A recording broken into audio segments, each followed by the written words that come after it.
Hi, everyone. Welcome and thank you so much for joining us today for yet another session on the topic of online safety and digital well-being. I'm really thrilled that you're here and that we're able to partner up with your district to provide you with these educational resources around how you can be a more active participant in your child's digital journey. So for those of you who are watching a recording of this webinar, we did host this as a live event. And so I think we want to give maybe another minute just to enable all of our participants who are joining us live to come in. As we wait for them to do that, I will take a look at our attendee list. I see that we have Rachel joining us again. So Rachel, I will invite you to unmute now and just give us a few words of welcome. And I can't hear you just yet.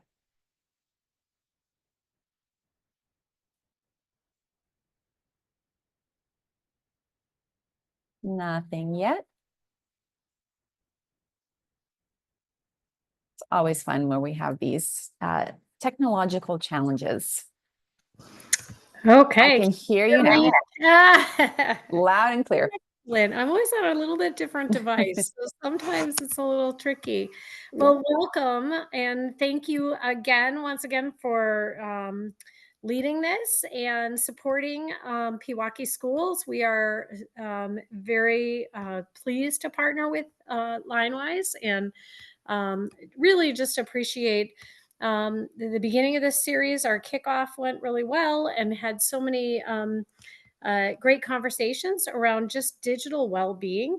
And this is the first of a series of 4 that we have, 3 more after this one to get to more specific topics and things that can get to some of those things that were brought about by a survey that we did with our parents. And I don't know if we have even really spoken about that, but specifically screen time was one of those things that many of our families have concerns about at various ages. And so we thought for this specific evening's topic, starting off with screen time was something we feel passionate about, but also feel like there's so much to learn. So thank you to anybody who is on our call tonight or hoping to catch the videos later. We appreciate that. We know everyone's busy, and I know sometimes that just works out. I've heard a lot of feedback that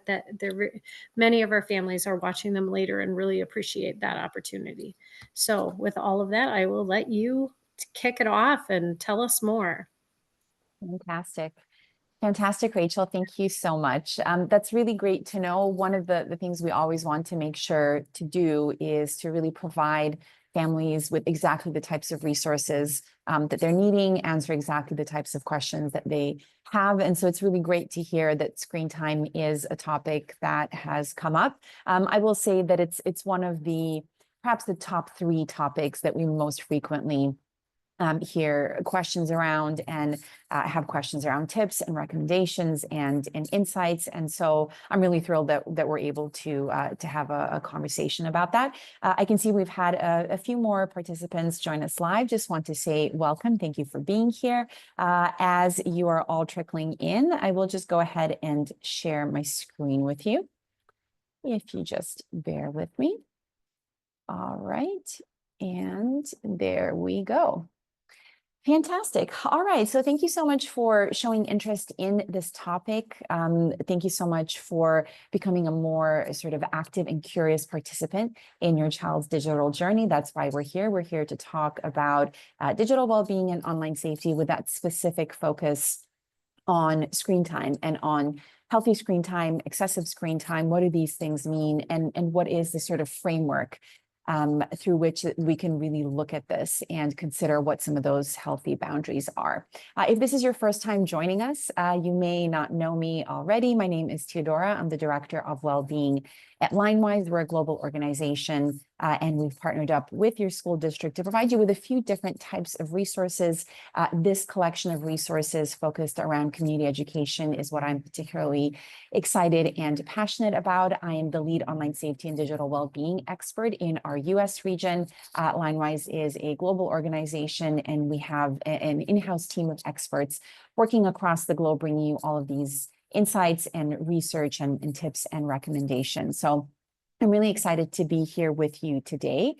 This is our agenda for today. So this webinar is going to last around sort of between 30 to 40 minutes. I want to start off by covering some of the sort of basics of the Digital Wellness Community Program that your district is offering you, to make sure that you know what the resources are and how you can access them as well, to get any of your questions answered and get a little bit more guidance around online safety and digital well-being topics.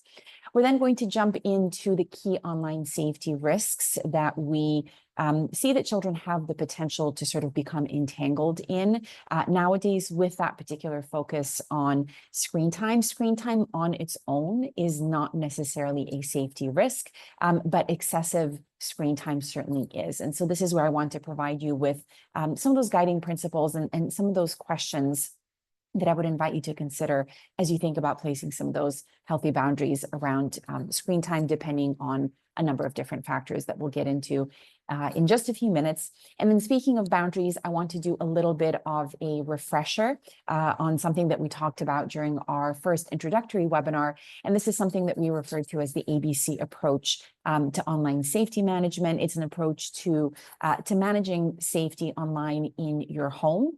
And when we're talking about the ABCs, we're talking about how we manage access, how we build those healthy boundaries, and also some ideas around really the importance of maintaining a sort of open and ongoing communication and conversations around these topics, which is something that those of us who are non-digital native parents, which I think most of us are, in today's day and age, it's something that we're still having to sort of become accustomed to. We're not quite as used to asking questions around, how was, your time on Snapchat today, as we are to asking questions around how was the bus ride today. And so that's just one of sort of the perspective shifts that I would like to offer you today.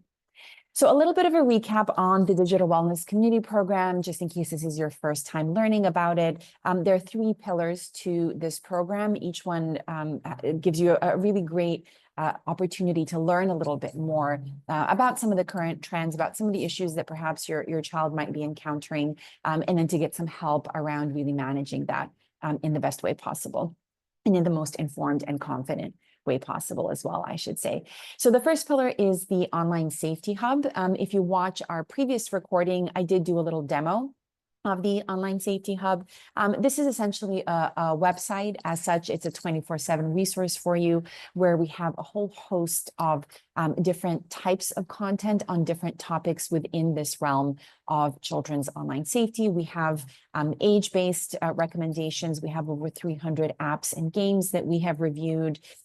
We have guides on risks like cyberbullying, for example. We go into topics around mental health as it applies to the digital world, and a whole host of other topics. So I really recommend that you head on over there. I'm sure that Rachel has already shared the URL there. I can see a little message popping up there in chat, and I will share the URL code with you in just a second, as well as the QR code too, so that you can head on over there and check out this really fantastic resource. The second piece that I won't be going into for today's webinar is something called Custodio. This is a parental control app that provides some insights into your child's online activity. And then third and final is what we're doing right now, which is engaging in these live parent webinars that, as we mentioned earlier, we always provide to you as a recording afterwards, so that it really serves as that ongoing resource, so that you can refer back to it and just learn a little bit more, kind of take in some of that food for thought, and really use everything that we're offering to you here as a conversation starter. Because we're not so used to having these conversations with our kids, I find that really the key way in which all of this information helps families is that it provides you with some of those conversation starters, some ideas around how you can kind of approach this sometimes sort of thorny subject with your kids. And so that's really one of the key ways in which we want this to be helpful to you. And one thing I always say as a sort of general recommendation is that you can always use this webinar and the fact that you've seen this webinar as a conversation starter in itself and say, I heard a few, really crazy or shocking or interesting or new things. What do you think about them? Are you noticing these things? How is your own relationship with your device? Do you have any tips for me in terms of the boundaries you would like to see me build around my own tech use? That one's always a very popular one. That one's always a hit. So lots of different food for thought, lots of different conversation starters. That's really the key thing that we want to provide you with.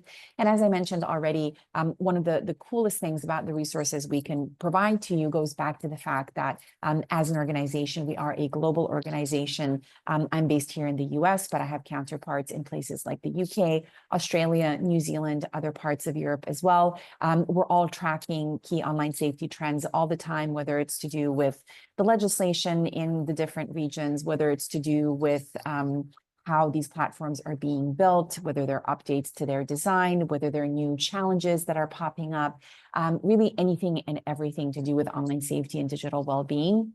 We're tracking it, and then we translate that into sort of digestible and actionable steps that you all can take. So the Online Safety Hub, you'll hear me mention it a couple of times, lots of really great resources. There are lots of different ways to get your various questions answered. This is the URL here. You can scan this QR code as well in order to access the website. And I would definitely recommend, as a few sort of starting points, if you haven't been inside the hub yet, the review section is definitely a great one to kind of get you started, to give you a sense for the type of content that we create. The social media and screen time sections are going to be very, very popular, in particular, given the topic that we're talking about today. So I would definitely recommend that you head on over there. Those are some of the pieces that we do, and some of the sections that we do see the most engagement with. One other thing that I just want to say, and this is relevant to all of our attendees joining us live, the chat function there, as you will have noticed, is open. If you do have any questions, if you have any comments around anything, please do let me know. I won't be checking the chat as I'm presenting, but towards the end, I will definitely have a look and see if we've had any questions come up. If we don't, that's perfectly fine as well. I will be sharing my email with you at the very end. So if you think of anything afterwards, you can feel free to reach out to me and ask me any questions you might have. So in order to sort of think about how to best equip ourselves to address some of these challenges that our children are facing online, it's really important that we first have a very clear sense of what the issues are, that we have a relatively good sense of what the problems are, and some of those potential risks that our children might encounter. This is the current list of the key online safety risks that we are seeing. We go back to this list every, I would say, about 6 to 12 months in order to update it. And we did that recently, only a few months ago. So you can see that we have things like generative AI there. This was not a topic that we were talking about extensively about, I would say, about 12 months ago, but it has become an increasingly relevant topic. We are seeing whether it's adults or whether it's staff, even parents utilizing generative AI tools more. But of course, we're seeing children, we're seeing students use these increasingly, in some cases, in very positive, very constructive and beneficial ways. Unfortunately, there is always the other side of that coin. And so then we do see some problematic uses there as well. And you'll see information inside the Online Safety Hub on all of these risks. Of course, for today, we do want to focus in on screen time in particular. I won't be touching on the gaming topic this time around, but a lot of the recommendations and the insights that I'll be offering you will apply also to gaming as well. But again, if you head on over to the Online Safety Hub, you'll be able to find more specific information on gaming in particular, if that's really the main thing that interests you. And then in the review section, you're going to see extensive reviews on a whole number of different apps and platforms in the gaming realm. So anything from an Angry Birds to a Fortnite and a Halo and many, many others. So I would definitely recommend that you head on over there. What I want to start with is looking at a couple of key recent trends as a sort of a digital well-being, a digital wellness educator. That is always the sort of the framework that I'm looking for to begin with before we start talking about what do we actually need to do about this. We need to know what this is, and we need to have a sort of a clear lay of the land in terms of how are children actually interacting with technology. What are we seeing in terms of their online behavior? This is based on research that came out last year, so in 2023. There were a couple of things here that stuck out for me in particular that I've been sharing with families, with parents, with caregivers ever since. I want to direct your attention to this particular section of this graph. Just keep in mind that this is research done with Gen Alpha. So if you have children who are 12 years and younger, then you have a Gen Alpha child in your home. And this was looking at sort of the popularity of different platforms with this particular generation, how much time they're spending on these different platforms, which platforms they're using, and so on.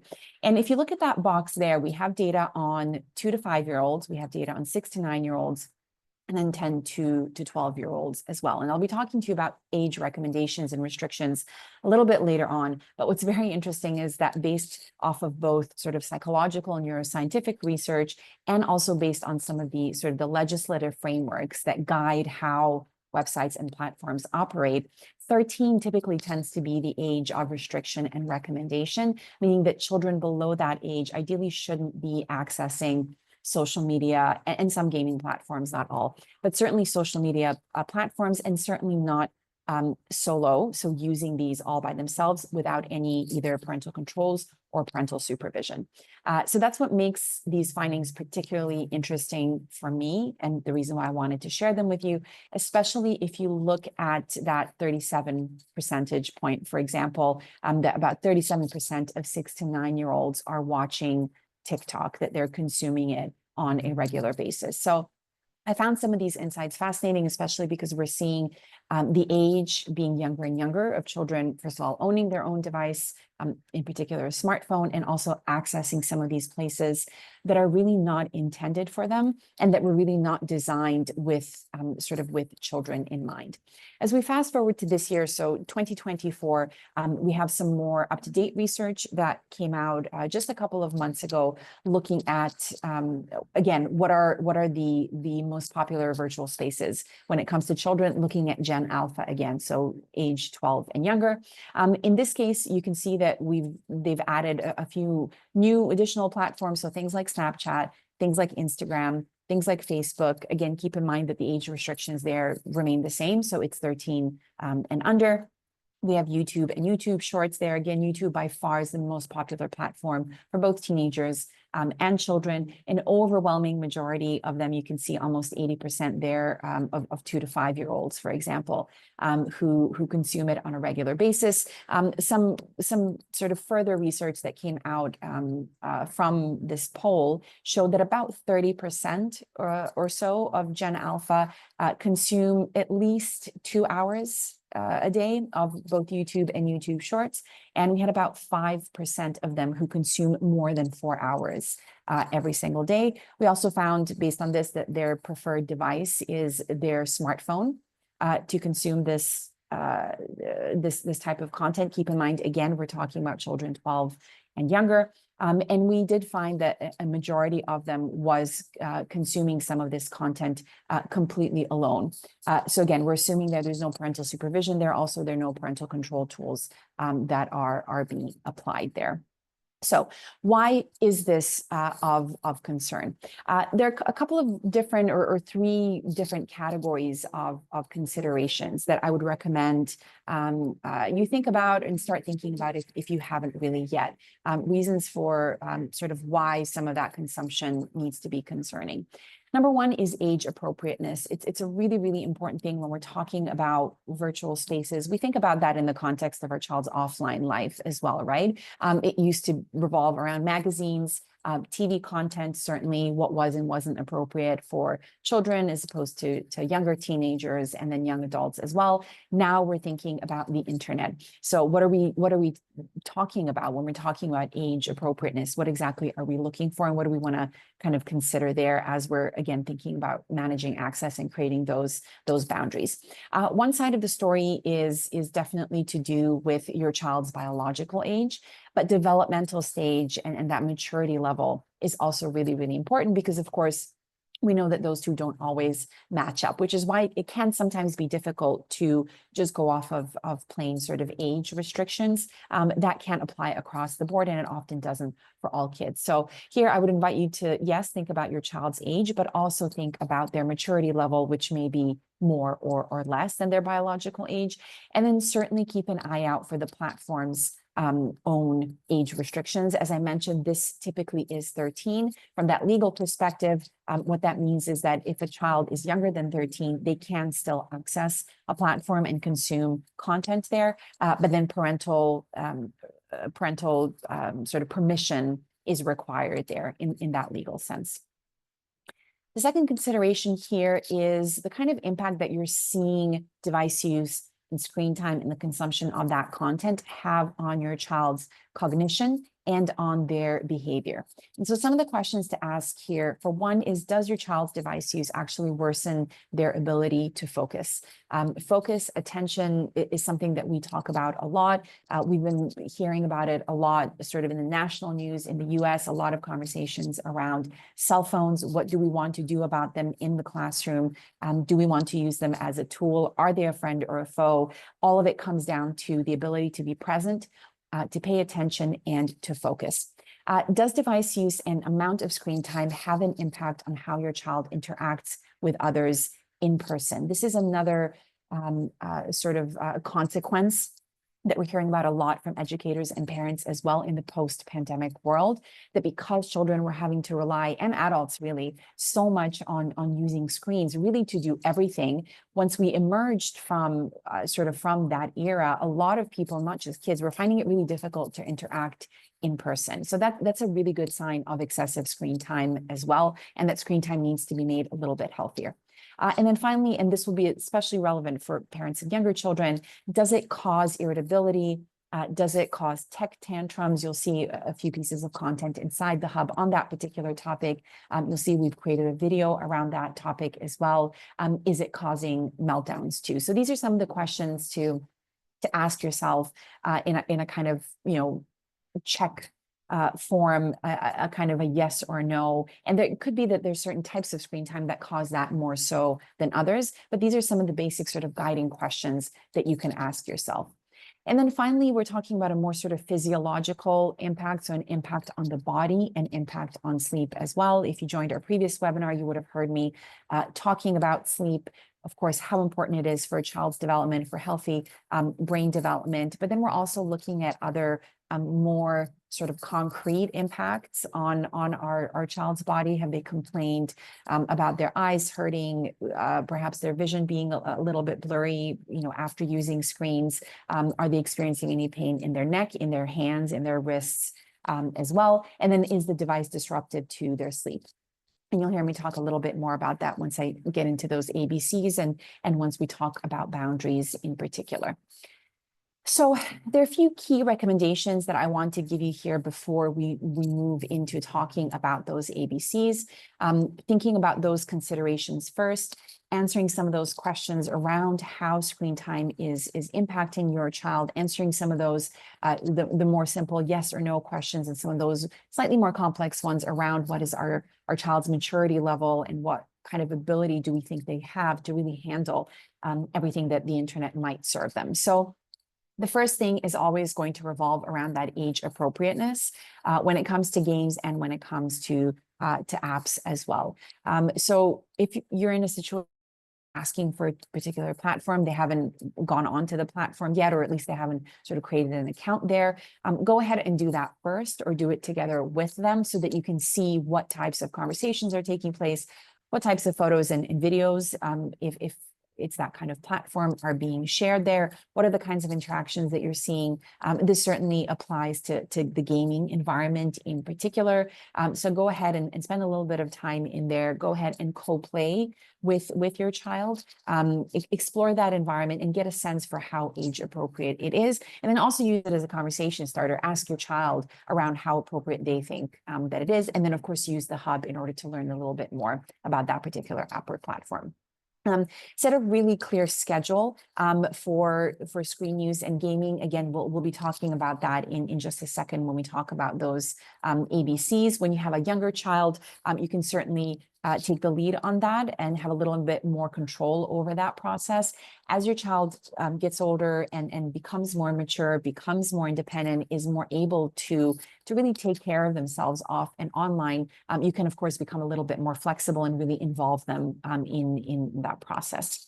The general recommendation is around 2 to 3 hours. I know that families often ask for, yes, but tell me how many hours or how many minutes, because then I can just, set that and just not have to think about it.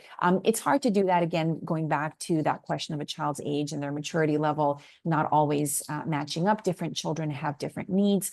Some children who, for example, might have special developmental needs, perhaps they have special educational needs as well. Maybe they rely on technology a lot more than other children do. So children who are more neurotypical, for example, we can't then just say, well, 1 hour is fine and no more than that, because this child might rely on technology a lot more than a different child. So generally speaking, around 2 or 3 hours of entertainment and social-based screen time, right? So learning, education is something entirely separate. And even entertainment-based screen time that involves the whole family can be considered as something separate here. So this is just sort of a general guideline, and this has been supported by the American Pediatric Association as well.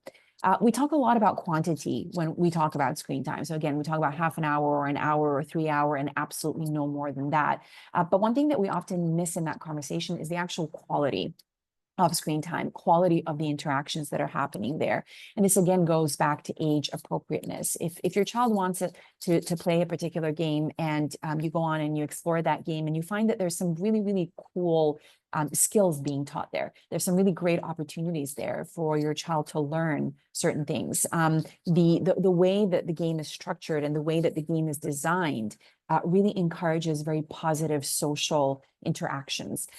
Perhaps there's a particular social media platform that encourages a particularly positive and healthy exchange of information. That's less likely to happen, but there certainly are ways in which we can make social media platforms more safe and positive for our children. Again, there'll be instructions on that inside the Online Safety Hub. But if you are seeing traces there of really good quality content or really good quality design of that virtual space that really encourages positivity, encourages inspiration, it encourages the building of critical thinking skills, and there are lots of virtual spaces like that, then of course you want to make sure that you don't cut your child's screen time to the point where it actually might be detrimental to them developing some of these skills. So quality dictates quantity in those cases for sure.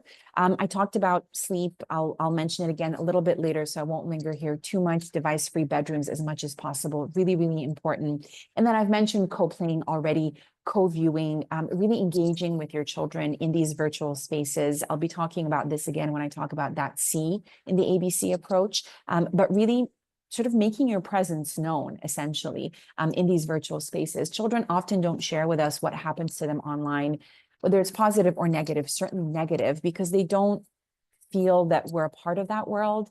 They certainly don't think that we know a lot about that world, that we don't understand a lot of it. Often they're right. And so we want to make our presence known in that positive sense, that they know that we get, maybe not all of it, but we get a lot of it. And if they need any help, we're there. If something bad happens, if something positive happens, we want them to share that with us as well. And we want to try and sort of take part in the positivity of that experience as well. And then finally here, before we move on to the ABCs, keep in mind both the form of the app or the platform, and keep in mind the content as well, right? So we're talking about age appropriate content. Certain virtual spaces have adult content.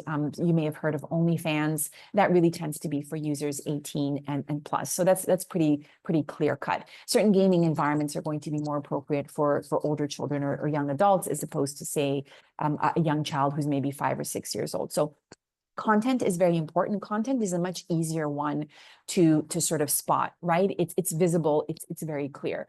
What I mean by form is that different platforms are built in certain ways, and they do different things to our cognition, right? So going back to our ability to pay attention and focus. So TikToks, for example, are short form video content. Instagram stories tend to be very short form content as well. What we find is that the way we interact with that type of content is we sort of swipe through it very, very quickly. Often we don't even watch the full, 30 or 90 seconds of length. We now have YouTube starting to adapt to that kind of environment as well with their YouTube shorts, right? These are very brief, very, very short snippets of often pretty sort of intense and stimulating content. And if you can imagine that 2-year-old, right, almost whatever it was, 30 or 40% of these 2 to 5-year-olds consuming that kind of content.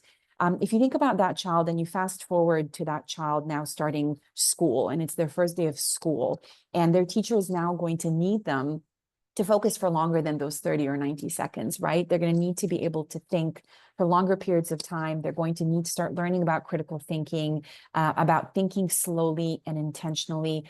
Problem solving is something that usually requires more than about 30 seconds. And so that's what I mean when I say form. And this goes back to quality as well. Think about the form of the platform that your child is on. What is the form and shape of that content? Is it helping them become more mindful, thoughtful, empathic, more social, whatever those skills are that you're really looking for and that you're wanting your child to develop. So both form and content are incredibly important when we're talking about healthy screen time.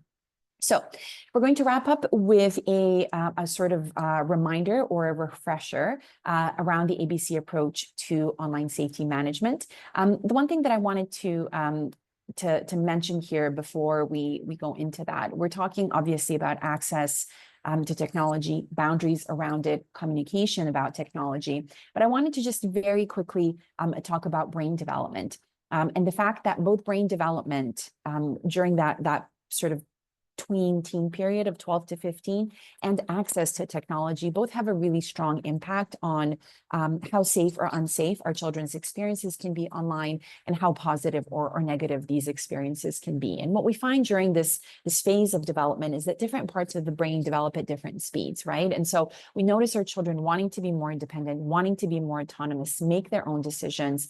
At the same time, we know they're not quite there yet when it comes to sort of rational, responsible, cool-headed decision-making skills. We're talking about impulse control. We're talking about self-regulating, their time, their emotions, their behavior. So there's a little bit of an imbalance there in terms of brain development. But we know that certainly by the age of 12, a majority of children, certainly in the US, already own their own device. By the age of about 2 or 3, most kids own their own tablet, right? So they're well into device ownership when they get to that stage. They have a huge amount of access to devices. They're using devices for school. They're using devices for play. They're using devices for social interactions, for absolutely everything. And so what we see happening there is there's all of this access, there's all this desire for independence, but there isn't a huge amount of impulse control there. And so we do then see that this is around the age when children do tend to sort of experience heightened risk online, those 8 key online safety risks that I shared with you before. The reason why I always share this with families is that this is around the age where, for different reasons, parents sometimes tend to pull back a little bit in terms of kind of establishing those boundaries and enforcing them. So this is just a reminder to stay in there, to lean into that process, the whole ABC approach to online safety management, and just sort of remembering how critical rules are going to be, even as our children become teenagers. We know that they need those boundaries when they're very little. And we often tend to be better at keeping those boundaries, but it does get more difficult, of course, as our children get older. But for these reasons, it's really important that we still maintain those boundaries. It's incredibly important. So A quick recap of access and some of our key recommendations. We're asking those questions around when our children have access to their device, what exactly they have access to inside their device. So some of the key recommendations here: to use parental control tools there to either block or manage access. And as I mentioned earlier, as your child gets older, you do want to be increasingly flexible, make it a lot more of a collaborative process with them, really involve them in that process. And again, lots of conversation starters there. What do you think you should have access to? What are the types of platforms that you think you should be able to get on every day? What are the types of social media platforms that you feel that you should be permitted to get on? And then, discuss. Use the Online Safety Hub as much as you need, especially as that guide for those age recommendations and restrictions.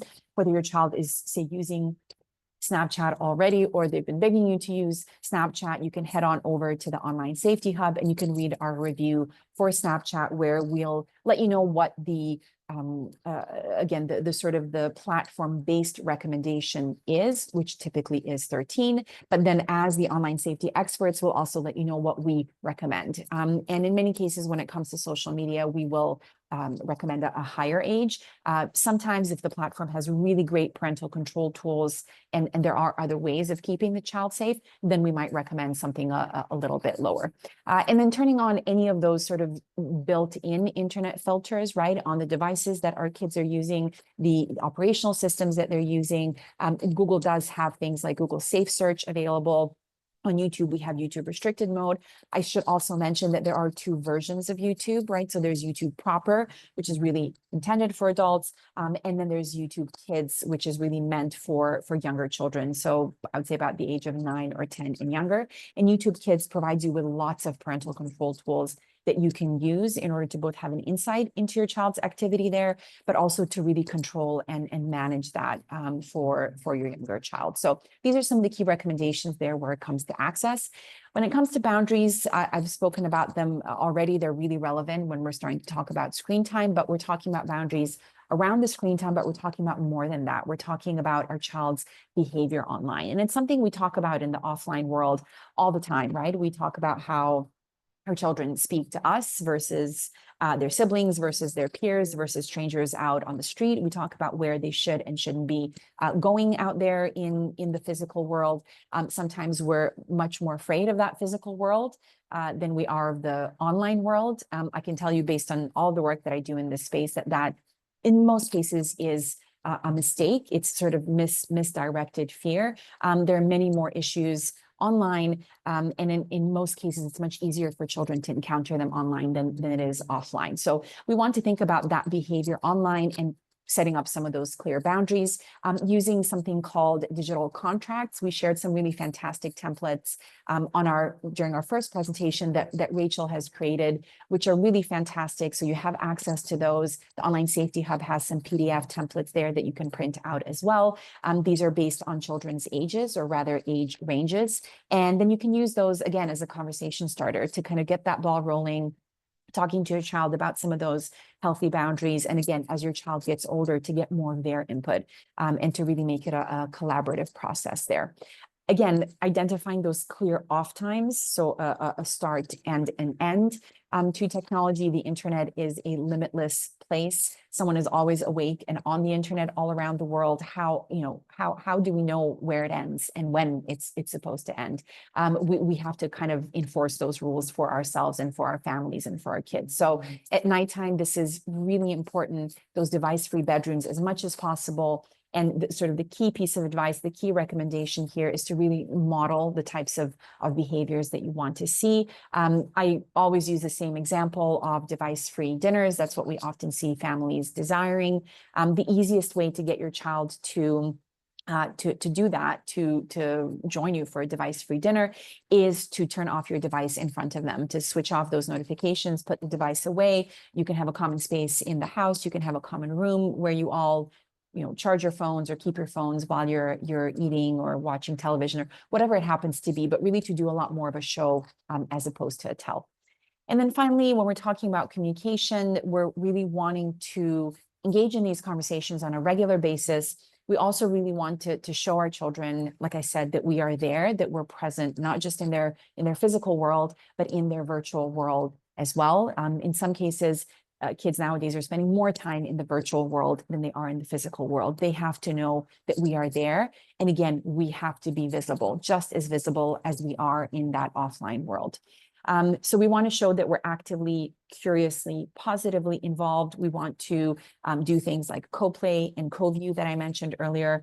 We want to use communication strategies like problem solving, so helping our children problem solve if there's, for example, a cyberbullying incident, to ask them questions around what their ideal outcome would be, how you can be a resource to them, especially if we've never had these conversations before, just reminding ourselves to leave a little bit of space for our kids to answer our questions and not sort of jump in there too quickly with our own answers. So to be patient with them and really to try and talk with them as much as we possibly can, and not at them, which again is a very common trap, and we all fall into it, and we come from a good place when we do that, but we really want to try and kind of create that balance in those conversations. And the other thing I want to say here when it comes to age is parents often ask, well, when should I start talking about these things, right? Especially certain topics like, say, sexting or grooming. Those are some of the more serious online safety issues. We can start talking about many of these from a very, very young age, as soon as that 1 or 2 year old is starting to access a tablet or one of our phones and is watching videos or whatever it happens to be. We can immediately start with some of those basic conversations around precisely things like screen time, right? So how many videos are we going to watch? How many cartoons are we going to watch today? Are you allowed to look for other videos without me, or do I need to be the one who supervises that search? This is again where YouTube Kids can be of great help. Lots of different very basic things that we can start even speaking to our 2 year old about, so that they start getting used to boundaries and limits, so that when they're that 10 and 11 and 12 and 15-year-old, we've already kind of laid that groundwork, and it's much easier to then have those conversations after, as opposed to having to kind of start fresh at an older age. But the one thing I will say is that it's never too late to start these conversations. It's now been about a decade or even more of this type of technology use, right? This type of sort of digital world that we're all in. We've learned a thing or two, and we know now that it's really, really important that we lay this all out on the open. Again, that our children know that we are there, that we're aware of a lot of things, and then the things that we're not aware of, that we really ask them for help, and we ask for them to really educate us when it comes to their digital lives. All right, so I'm going to stop there. I'm going to have a very quick look at our chat, and I can see that Rachel there has provided you with a few additional resources. Again, if you have any other questions, please feel free to reach out to me. Please feel free to email me, ask any question you have at all. If we have answers inside the Online Safety Hub, I will direct you there. And then if you go to your district's website, I know there are some changes happening there, but if not yet, very soon you'll be able to access the Online Safety Hub from there. All right, so Rachel, I think I'll invite you to just unmute one more time. Let me know if you have any questions or comments on anything I've shared, and then we can slowly wrap up. Wow. Well, first of all, I just have to say my very favorite new catchphrase is going to be that quality dictates quantity. I absolutely loved that. And I think that just applies for all of us, really, not, just those younger kids, but all of us need to kind of think about that. I mean, really, in many, many areas of life, not just your digital side.